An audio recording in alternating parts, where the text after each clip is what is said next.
আসসালামু আলাইকুম রহমতুল্লাহ। বাংলাদেশ জামাত ইসলামী বর্তমানে যে অবস্থানে আছে, এটা জামাত ইসলামের ইতিহাসের সবচেয়ে স্বর্ণযুগে বসবাস করতেছে। মজলুম থাকা অবস্থায় জামাত ইসলামের যারা নেতা কর্মী সবাইকে একভাবে দেখতে পেতাম, একভাবে ছিল। তাদের সাথে চলাফেরা করলে খুবই নমনীয় ছিল। নিজের থেকে আগ বাড়িয়ে হাত বাড়িয়ে দিতেন হ্যান্ডশেক করার জন্য, কুশল বিনিময় করার জন্য। তাদের আচার আচরণ খুবই নমনীয় ছিল, সব কিছু একদম পারফেক্টলি ছিল। মানুষ যখন মজলুম ছিল, মানুষ ভাবছিল যে এরা যদি ক্ষমতায় যায় তাহলে দেশে একটা শান্তি শৃঙ্খলা ফিরে আসবে, এদেরকে কাজ করতে দেওয়া দরকার। 5ই আগস্টের পরে, ক্ষমতার পরিবর্তনের পরে যখন জামাত প্রকাশ্যে এলো, তখন থেকে জামাতের কর্মকাণ্ড একের পর এক নানানভাবে বিতর্কিত হয়ে যাচ্ছে। এই বিতর্কিত হওয়ার পরে জামাতের মধ্যে যারা কর্মী আছেন তাদের মধ্যে কোনো আগে যেমন শালীনতা ছিল, একটা কোমল কোমল একটা ভাব ছিল, তো এখন সেটার খেয়াল করা যাচ্ছে না। কারোর সাথে একবার কথা বললে, 2বার কথা বললে রেসপন্স না, 2-3বার কথা বললে তারপরে আপনাকে সাড়া দেবে। এরপরে আপনার সালাম কালামের সব কিছু ব্যাপার তারা এগিয়ে আসতে চায় না, আপনাকে আগে সালাম দিতে হবে। তো এইগুলি যে হইতেছে, এগুলি ক্ষমতার একটা কাছাকাছি পর্যায়ে চলে আসাতে তারা এই মনোভাবটা, নেতা ভাব, এই মনোভাবটা চলে আসছে। আপনার দেখবেন এখন তো জামাত বিরোধী দলে, সাধারণত যারা বিরোধী দলে থাকে পরবর্তীতে ক্ষমতা যাওয়ার সম্ভাবনা থাকে। বিরোধী দলে থাকলে জনগণের যেই সাথে যোগাযোগ সেটা সরাসরি করতে দেখা যায়। কিন্তু জামাতের এত শত ভালো কাজের মধ্যেও কেন জামাত, যদি আগামীতেও যদি ইলেকশন হয়, কেন জামাত ক্ষমতায় আসতে পারবে না, বিরোধী দল থেকে কেন আসতে পারবে না?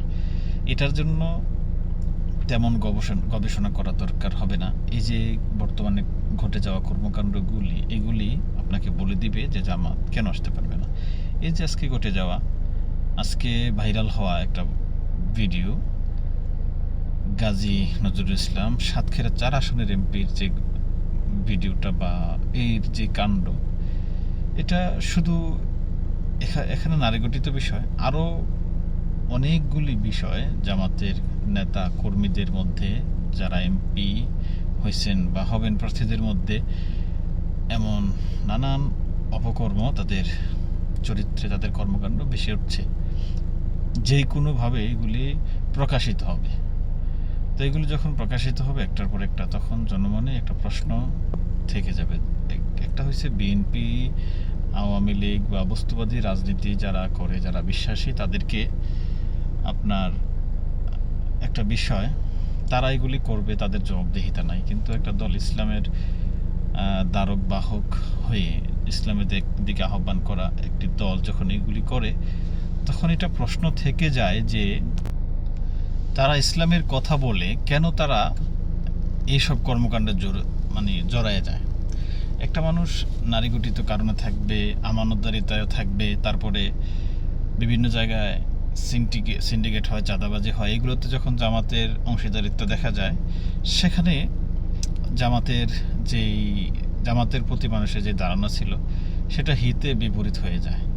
তা আমার মনে হয় না জামাতের যারা বর্তমানে নেতা কর্মী আছেন তারা এই ব্যাপারে সতর্ক না, তারা একদম খুবই ফুরফুরে মেজাজে আছেন, খুবই আনন্দ চিত্তে তারা দিনকাল যাপন করতেছেন। তাদের কোনো চিন্তাই নাই তাদের ব্যাপারে। আগে যে সাংগঠনিক একটা ধাত ছিল, রুকুনিয়তের মান, তারপরে সব কিছুতে, সেটা ধারে কাছেও নাই এখন। বর্তমানে যারা জামাত ইসলামের রুকুন সদস্য, তারপরে দায়িত্বশীল আমির, নায়েব এগুলি আছে বিভিন্ন জায়গায় লোকালি, তারা ধারে কাছে না এগুলি। যে এমনি যখন হয় একটা সংগঠন আর ইসলামী সংগঠন থাকে না, সেটা বস্তুবাদী রাজনীতির মতো হয়ে যায়। জামাত তো অলরেডি ইসলামী রাজনীতি হিসেবে জামাত একটা হাস্যকর দলে পরিণত হয়ে গেছে। এখন এগুলি থেকে যদি নিজেকে এবং সংগঠনকে বাঁচাতে চায়, তাহলে তাদের যেই ঘা বাসিয়ে চলাফেরা সেটাকে বন্ধ করতে হবে এবং খেয়াল করতে হবে যে আমি কি করতেছি, এটা খেয়াল করতে হবে সবাইকে।